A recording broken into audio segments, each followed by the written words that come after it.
Welcome to Success Story. I'm your host, Scott Clary. The Success Story podcast is part of the HubSpot podcast network. HubSpot has been a huge supporter of the show. They have so many tools that can help your business. The one that I want to just mention today, so you go check it out, is their new AI chatbot. It's called Campaign Assistant, and it's a totally free to use AI tool made for marketers and business leaders who spend hours a day on content creation. Campaign Assistant will transform the way you build marketing campaigns at scale. Craft personalized emails, ads, and landing pages in a matter of minutes. Just pick the content type, add key selling points, and let AI take it from there. It works seamlessly with all of HubSpot's marketing and sales tools to scale your output across email, social, and more. So AI your way to your most effective campaigns yet at HubSpot.com/campaign-assistant.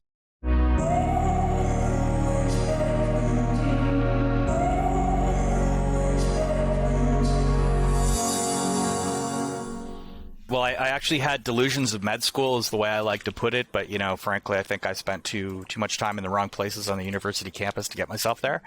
And then I moved into kind of communications on more of the technical side and ended up working for a whole bunch of the, small companies, startups, but also giants, right? So the Ciscos, Intels, BlackBerry. And that was a great experience because I got to see those companies go through those different maturity and growth stages, right? Which is always, I think is a good lesson to understand, sometimes what got you here isn't going to get you there and the types of changes that are required. But throughout all of that, it was always about understanding the customer and building relationships. And, one of I think the most valuable lessons I got out of, Cisco was that every year they conducted this very comprehensive customer survey, and all of our security badges had this tag on it that they gave us every year that had like a score out of 5. It said this year's target is a 4.85 out of 5, and that was based on the customer feedback, and of course that all related to your compensation and to bonuses and everything they gave, which I thought was a really compelling way of doing it, right? Because there was pure transparency. You understood what was at stake. And I think the bigger piece from a business perspective is that they had come up with a good secret sauce that got everybody on board, right? That got you out of that mindset of, well, that's not my job, right? Or, well, if the customer's, got a problem, that's the sales reps, that's what they get paid for, that kind of thing. And so we all were kind of, banded together knowing that whatever I contributed, whether it was directly within my mandate or it was something outside of it, at the end of the day, it was worth it, right? And that was one of the biggest things I saw. And I had a good manager there who, kind of walked me through a lot of, it's not about quantity, it's not about quality. Like you can keep creating white papers or case studies or documents, but the reality is if the message doesn't resonate with the audience, who cares, right? More is not necessarily better. In fact, often it's quite the opposite. Coming up with that concise message, concise way of communicating value was so critical. So doing that, seeing a lot of technology evolve. And of course, on the IT security space, things have changed dramatically, right? From the beginning of, let's call it consumer internet usage right through to, the latest technology. And of course, now dealing with governments and major businesses and all sorts of different facets that, are facing the kind of cyber attacks that we unfortunately read about every day in the news, right? And far too often now. Far too often. Yeah, exactly. Right? I was going to say, so you were working for all these tech giants. Yeah. And what capacity were these roles? Were these on the back end IT infrastructure security side, which is, I'm assuming, how you pivoted into what you're working on now? Yeah, ironically, it started in technical communications, so writing, documents and manuals, and then that kind of parlayed into things like marketing material. But I always sort of straddle the tech and the sort of the communications of the go-to-market side. So I think the difference there was that I understood how these things worked. I started to understand what it was like to do the job. And then I kind of moved more into the business side of it, right? And understanding what what problems were those customers trying to solve, or, what kept them up at night, how to work with some of the constituents that they had, but also some of the governance that they had. So, if they were like in finance and you're heavily regulated, it's like, what do you really need to do to satisfy these people? And, it kind of builds trust, right? And you kind of get to the point where they started coming to me as I don't know about an expert, but, it was kind of I need a sounding board. Here's what I'm thinking of doing. Does that make sense? And I also had, I think because I straddled so many different industries, right? I worked in, I was working with players in finance and high tech and healthcare and manufacturing and legal and transportation, a whole whack of them that, I could start to say, I know you think in finance you have special problems, but at the end of the day, they're all kind of the same problems that other people have. So you just use a different vocabulary. You may have a different, collection of letters for your regulator, but you're all trying to solve the same problems and you all kind of look the same, right? And that's where I could start to, kind of parlay some of the lessons I had learned in, say, healthcare and bring those over into finance, because it's like we all get trapped in our own box, right? We start to self-fulfilling prophecies because we're being driven by the same things. It's echo chambers because we talk to our peer and our peer tells us that has the same problems and the same way of solving them. And then you kind of go outside of that mandate and all of a sudden you get a fresh perspective. And, so I think being able to do that and, like I said, to kind of take the information from one camp and bring it to another was a value add they weren't seeing normally. And what are the problems that all of these companies are trying to figure out in this realm? Because obviously they haven't figured it out yet, because we keep seeing all of 100%. These attacks nonstop, more prevalent than ever before, bigger, more money involved. So what's the missing piece here? Yeah, so I think the big piece for me, and it almost relates back to, that career path, is there's a disconnect between the ones and zeros of technology and the dollars and cents of business, right? So there isn't a Rosetta Stone that translates them well. All too often, I think the technical practitioners fall back into what, their comfort zone and what they think is the right approach. So they keep spewing more technical data and the business leaders are like, yeah, so what does that mean to me? Like if I say to you, our domain controller's been compromised. Okay. Now if I flip that around and go, yeah, they have the keys to the kingdom and they can shut us down if they like, right? Or they can now send messages to our client base that we can't stop. That's something that's going to send a warning bell to an exec, right? So that's, I think, one of the biggest challenges. But the other one, I think, is that in the headlines, it's what's beneath them, right? So we read about these, pipelines and major manufacturers and government agencies and so on, utilities that all get hit. And that, I think through inference creates a false sense of security, because all these other companies like law firms or healthcare institutions or whatever they are go, yeah, we're too small for that, right? We operate in the middle of nowhere. And so how would somebody on the other side of the world know we even exist? Or we have nothing worth stealing. And that creates this false sense of security. And frankly, when you don't think there's a risk, why would you invest to try and mitigate it or prevent it, right?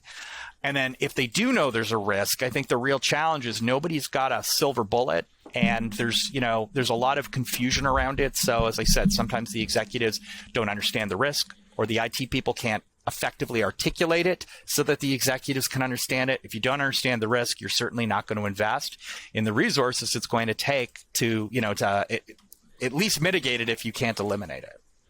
And that is really, I guess, to just go back to your career and your progression after working with all of these like huge tech giants. That's where your career's taken you, right? That is what you're trying to solve for. You're trying to get those two units to communicate to better protect the organizations, right? Yeah, agreed. And I think the other piece of this is some of those big companies I entered through startups, right? So, we were acquired. Yeah.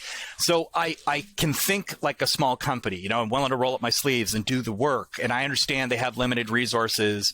And I also see, some of the advantages of big companies, but I see the limits, right? Where sometimes, it's great to be able to say, look, we have good gates and controls when it comes to, say, developing new product, right? We initially determine whether, sort of conceptually there's value to a market and how we'd access that market. And then, now we'll do, more work to prove it before we get into execution and production. And that's really great, except, none of that stuff moves quickly. And that takes 18 to 24 months. And that can be a killer in a small company where you need to pivot. And it's the same thing in what I deal with today, which is you don't have 18 to 24 months, to get your act together. So if you don't have the proper security controls in place, if you have a poor security posture, there's little things you have to do immediately, right? This is not about boiling the ocean. This is about carving off pieces that you can manage. Something is better than nothing, right? And you're going to slowly progress, because otherwise, throwing your hands up and just saying, it's futile, we can't do what a major bank does. You may as well unlock the doors, pull the cash out of the vault, and do a, just like in COVID, give them a drive-by pickup service where they can, steal your assets, because that's what they're going to do. And let's talk about the human component of this, because I think that's a big component. Like you hear about phishing and whatnot, and social engineering, and how that leads to probably more so than, well, actually correct me if I'm wrong, but probably more so than lack of security protocols. It's the human element that really screws a lot of companies. So walk me through how companies can prep for that, because that's not an IT component. That's just a knowledge, awareness, education piece. Yeah, I totally agree. So there's an expression that IT people like to use called PEBCAC, which is problem exists between the chair and the keyboard. And that's true, right? Now, part of the problem with that, of course, is it creates a bit of a blame culture, right? Like, why did you click on that? But what people don't recognize now, and this is why you are bang on, helping people understand what the threat looks like, understand how it manifests when it appears in your environment, and what to do about it is so critical, because so many people labor under this, again, misconception that it's, I'm going to get the goofy emails that are in our spam filters, right? It looks like my streaming service, my credit card's been rejected, and click on the link to log in to, put in a new payment method, or I've got a package arriving from whoever, right? Aunt Judy sent me something through a courier. And those are true and they're real, but they're what I'd call the background radiation in the internet, right? There's stuff that's far more critical. These are ones where they have figured out, socially engineered what your business, your industry looks like. So a good example recently was a criminal individual who posed as a law student and used that persona to make connections to senior lawyers, to partners, to judges. And then, of course, it looked like it was part of a mentor program from a legitimate academic institution. And then once they'd done this for a few weeks, had built trust with this person, then they said, sent them a link and said, hey, can you click on this, can you open this survey for me and complete it so that I get my credit so I can graduate? And of course, those people are more than willing to help, right? And of course, it was fake, and it actually led to a legitimate document that had been stolen, but then that led to massive ransomware attacks. Those are the kind of things that people that face, right? So helping unpack how they work and showing them that this is more than some criminal sends you an email, you click on it, and Skynet sends down a Terminator and locks your computer and demands money. That they are working you, that they've already, they're reading the news. They are looking at shifts, things like the election, tax time, back to school, COVID, whatever it might be. And they're then creating campaigns that are tailored. Or worse, they've already stolen information from people around you, right? They have the credentials or the accounts of of your peers and your employees, or of partners or of clients. And then they come at you with that insider information. And suddenly it makes sense to you, because you go, oh yeah, we do work with company X, or yeah, we are buying that from them, so I'm expecting an invoice to arrive. Those kind of things, right, are legitimate, contextually relevant. So we're going to click on those. So that's where you need to step up with them and say, okay, this is what it really looks like. Here's what you need to do about it, right? Here's the basics, that you can put in place to protect yourself, protect the organization, and create and foster a culture where they're willing to report it and say, look, I got this email, I clicked on it, I thought it was legit, I made a mistake, and say, thank you for telling me, because that's a tripwire, right? That's an alarm bell. And the more of those I get, now I can take action. Whereas if that person has been motivated to hide the fact, well, what happens is you get the bad feeling that day, you forget about it. 6 months later, something massive happens in the organization, and you get that sick feeling in the pit of your stomach, because you realize, like, oh, I remember clicking on that fake courier link, and that was the start. Right. And so, it's like bringing people together. That's the important piece. Why do you think there has been so many more notable attacks lately, ransomware attacks and otherwise? Is it criminals getting braver, or more they're just understanding how to exploit companies better? What is it? Yeah, so Scott, that's a great point, and that's a great question. And really, this is why. There's two factors going on. One is that a lot of these groups, on some level, are state-sponsored, right? We've heard this term nation states or whatever, and that would be like the military actors working for a government. State-sponsored are criminals, right? These are gangs who either the government in the country that they reside, turns a blind eye, maybe funds them through some indirect method, whatever it might be, right? And the reason they're doing this is because it's a bit of the enemy of my enemy is my friend. And they realize they're creating confusion, they're sowing mistrust, they're doing economic damage to who they see as an enemy of their state. So, like, why the heck not, right? But the bigger piece of this is that, and this is another, I think, misconception, is these companies operate like Fortune 500 industries, right? They resell ransomware. They resell their malware. If somebody's got a really good version of it, they lease it. It's a SaaS-based model. They have revenue sharing models. So, if you're a little gang, you come along and go, okay, I can't write that stuff, but tell you what, I'll give you 50% of everything I steal, right? And they're like, deal. And they've got experts who are, it's not just technology, but then they have experts who say, you know what, I've got a really good secret recipe that I use to infiltrate hospitals. So pay me and I'll do that initial work. I'll create the emails. I'll get in there. And once I've tricked these people, I'll hand it over to you because you know what? I'm not really an expert moving around in their environment and figuring out how to plant ransomware everywhere and turn off their backups. That's your thing. So they're all kind of collaborating in this sort of economic marketplace, right? It is basically, it's almost like, think about our traditional SaaS models. You may have the main player, right? Whatever that is. And then you've got all the partners and plugins and extensions that bolt onto that, that increase the kind of the functionality of that core service. And that's exactly what criminals are doing. And, ultimately at the end of it, there's economic payoff, right? They're making hundreds of millions of dollars to the point where, you have the FBI in the U.S. coming out and saying, we don't think we should ban making payments because that may be the only, option for some companies who have fallen victim. You've got U.S. Treasury coming out and saying, if you pay a ransom, you better make sure that they're not on, they have these lists where effectively it's like the enemy states, right? And it's trading with the enemy or funding terrorism.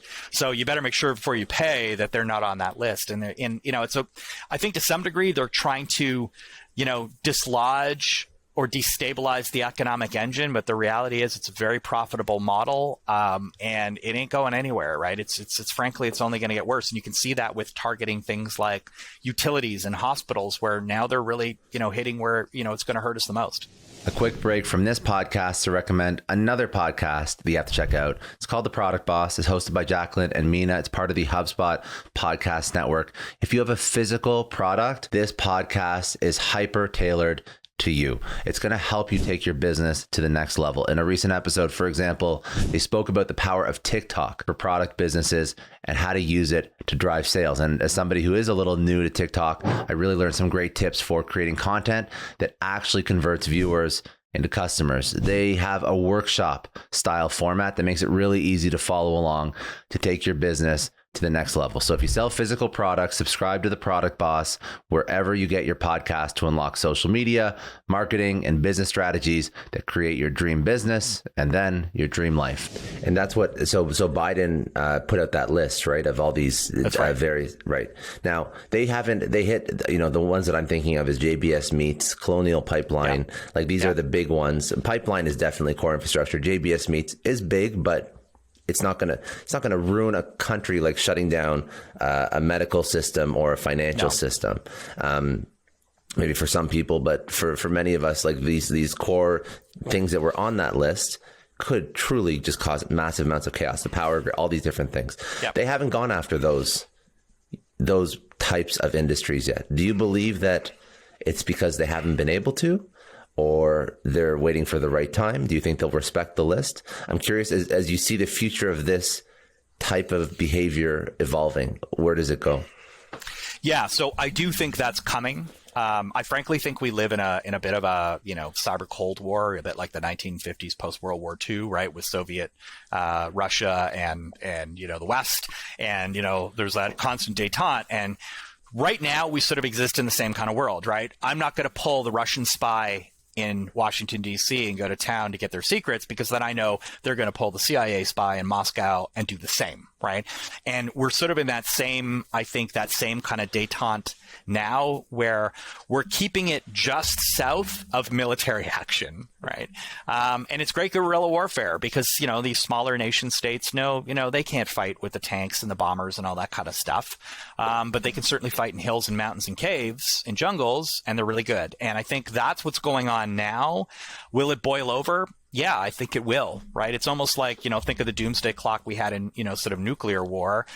I would say we're definitely in the 11th hour heading to midnight in a cyber one as well, because, I think there'll be that tipping point, right? It'll be a trade war or something that happens in another part of the world where they can affect, influence or extort, what they want by doing this. And a lot of these attacks, I think, are, proof of concept, right? It's we could shut down a gas line, and we saw what the secondary effects of that, right? Shortages at pumps, gas prices spiking, panic, all that kind of stuff. Well, what happens, as you say, what happens when we shut off water or we kill the electricity? Or the big one I keep waiting for, because is things like attacks on airports. And I don't mean traditional terrorist attacks, shooting down or blowing up planes.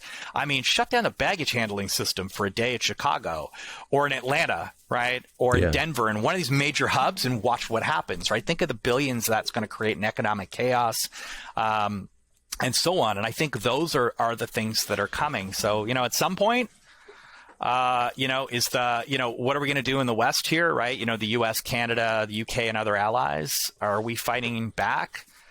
I don't know. I probably presume so on some level, but at some point I do think it will boil over, and I do think you're going to see, this sort of like, testing your muscle strength, right?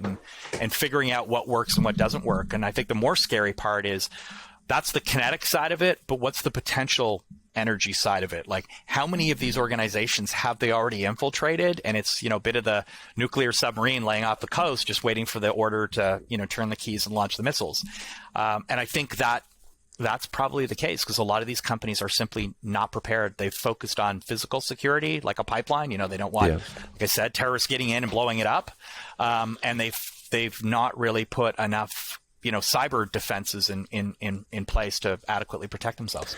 Are there protections? Because we mentioned the people problem, quote unquote. What are the other protections that somebody could put in place to protect against something like this? So there's lots of different security tools and technologies, but there's some basic things that I always say to companies.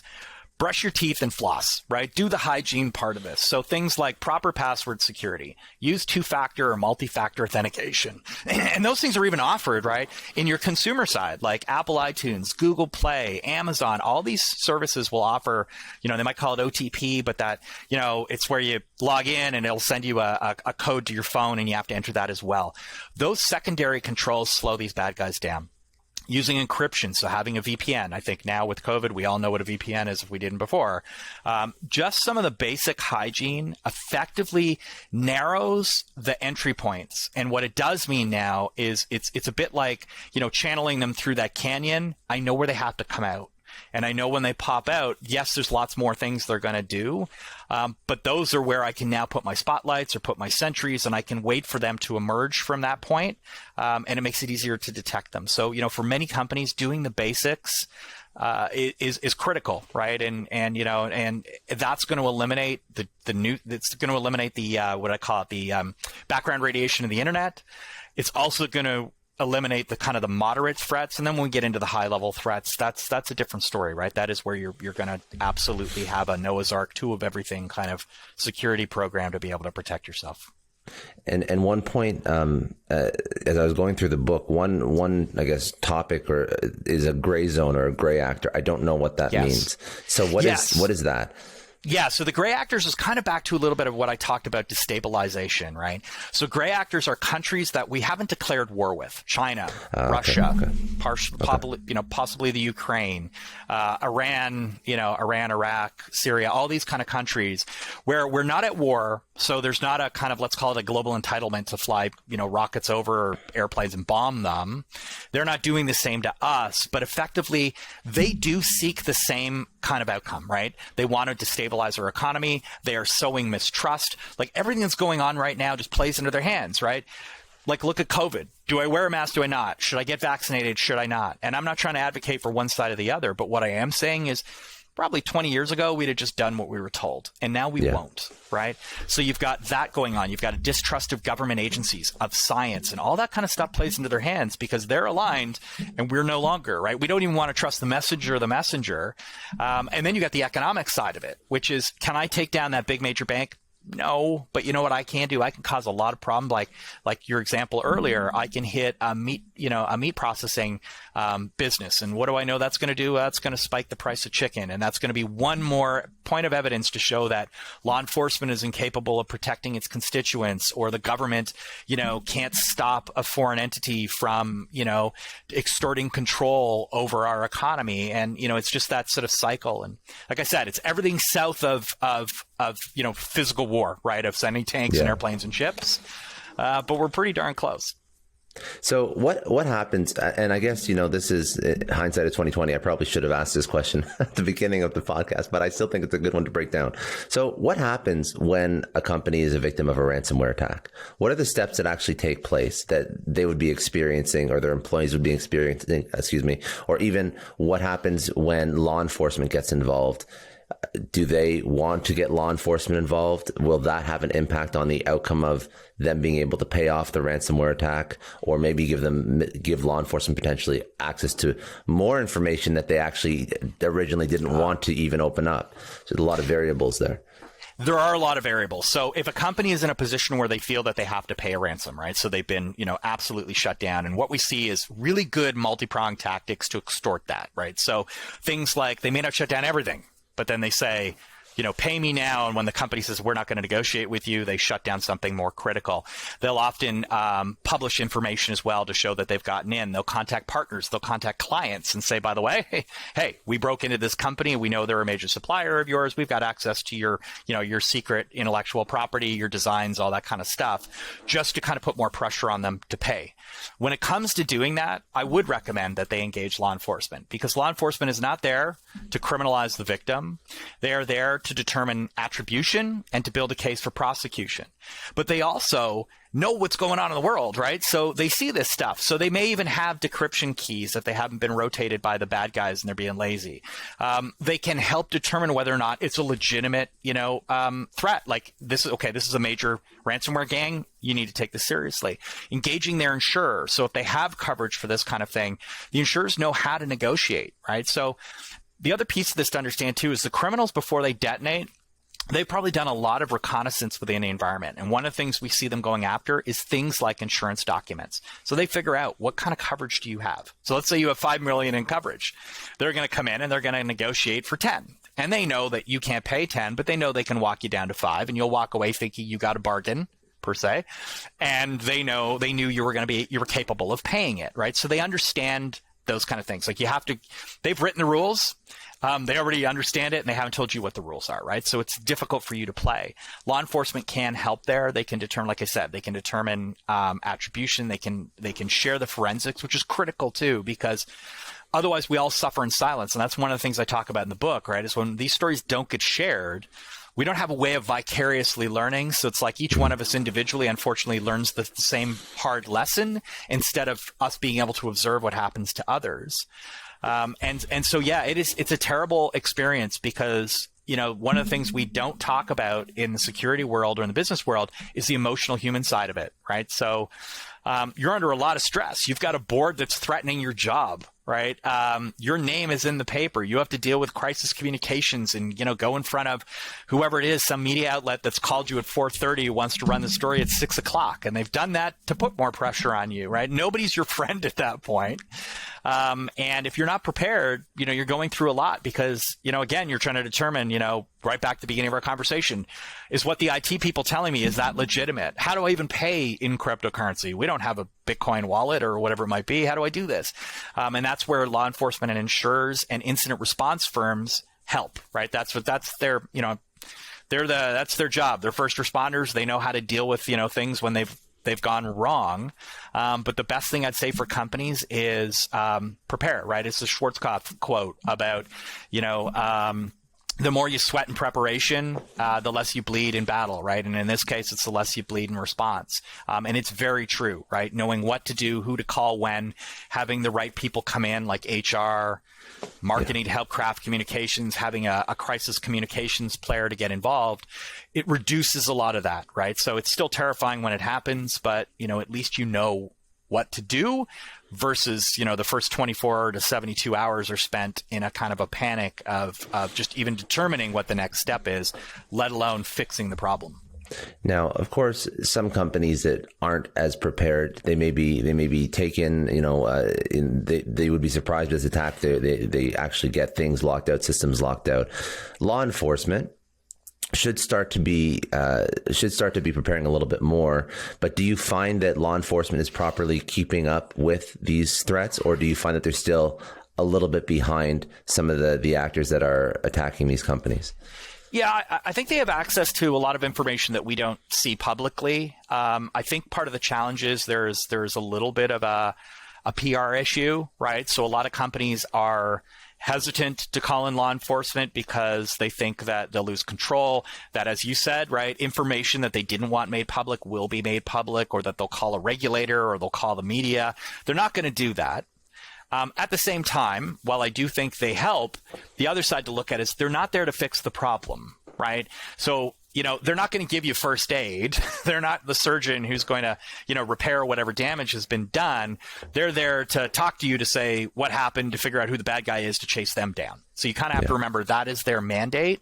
I do think they have a lot of information to share, and they could do a better job of having that public arm that gets out there, that offers free, awareness training for executives, that walks them through, we call them tabletop exercises, or sort of simulations of these events, to help the executives, understand what all the steps are, what their requirements are, and what it looks like when it happens. They could do a lot more of that. And I think that's the kind of the good work that would happen. That's the walk in the street, or walk in the beat. Yeah.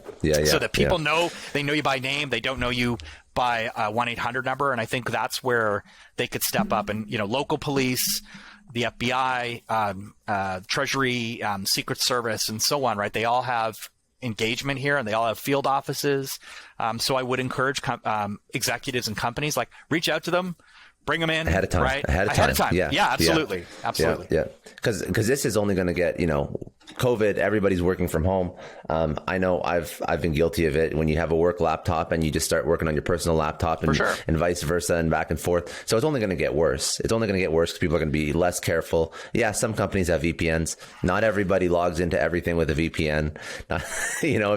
Maybe some of the systems you need to, but not everything. You want to jump on your computer. I have my Mac, but I have my HP for my work, and I'll have my Mac in bed, and I want to check my emails, and I'm just going to jump on I'm going to log in through a web portal, and I'm not going to worry about going through a VPN. Like, it's not good, but it's human. It's human, and that's what's going to.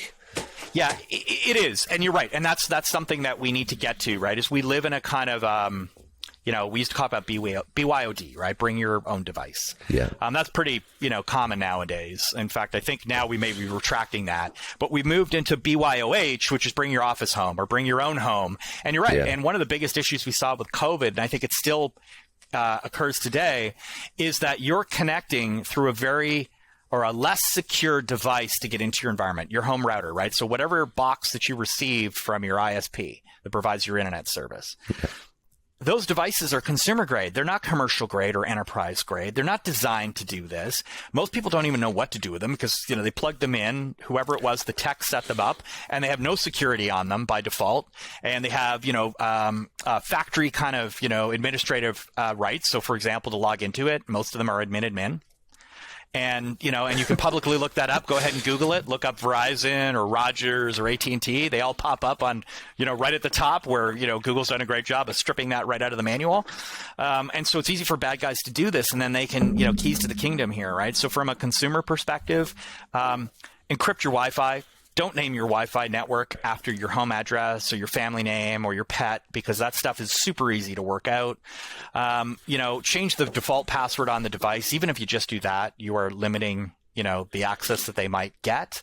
But this is a bigger ongoing thing for companies, right? And I think this is frankly, an opportunity in the security world where we're going to start figuring out, how do you do that dual model, which is, on your devices having multiple profiles. I mean, you already see that with browsers where, Google, for instance, you can have multiple profiles, like a personal and a work one. So when you're logging in, it's, tracking bookmarking or history separately.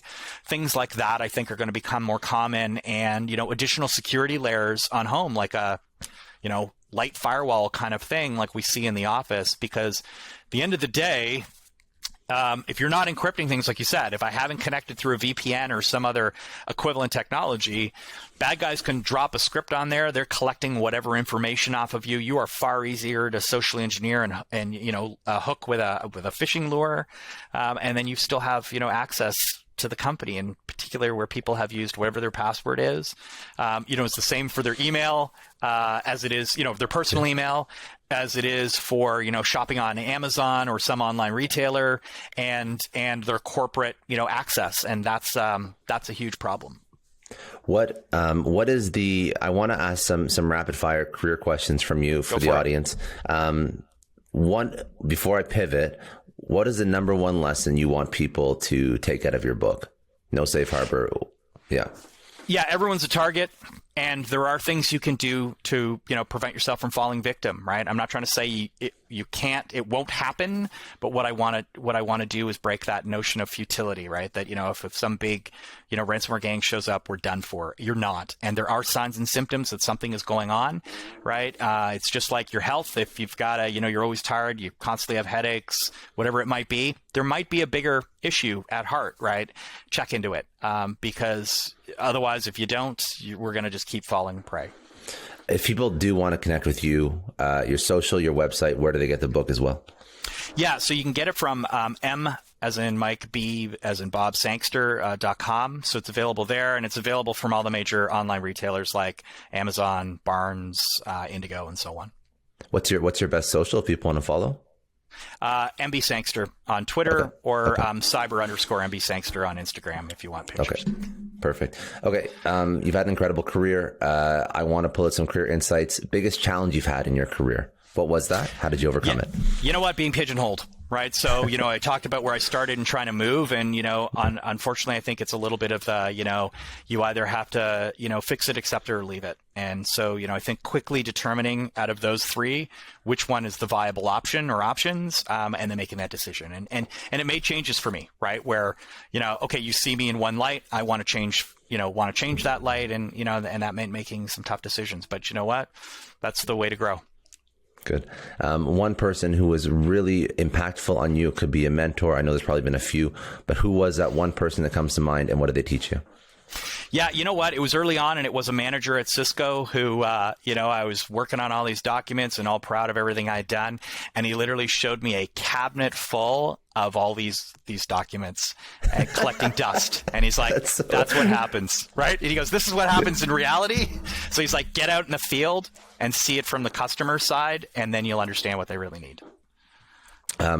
Outside of your own book, what would be another book or podcast you recommend people go check out? Yeah, so along this lines, the 9/11 book from a colleague of mine, Bob Darling, he wrote about his experiences during the attacks on 9/11. He was in the White House as a military advisor, not a senior one, and he made some very stunning business leadership observations, and I really credit him for that, because he's able to translate that sort of government administration, military experience into something that all leaders can relate to, right? About knowing your job, being a good follower, telling people what you want to see happen, what the end state should be or the outcome, not how to do it, and leaving it to their expertise. Amazing. If you could tell your 20-year-old self one thing, what would it be? You know what? There's enough people out there who are going to tell you what you can't do, so believe in yourself. I love that. Easy, simple. Okay. And then what does success mean to you? Success to me is actually seeing change in others, right? Seeing my own words or thoughts or beliefs kind of parroted back. And not just being parroted back, but when they've internalized it and they see it themselves, right? They believe it. They believe it's their own, and they take on ownership. That to me is real success. You've made a change.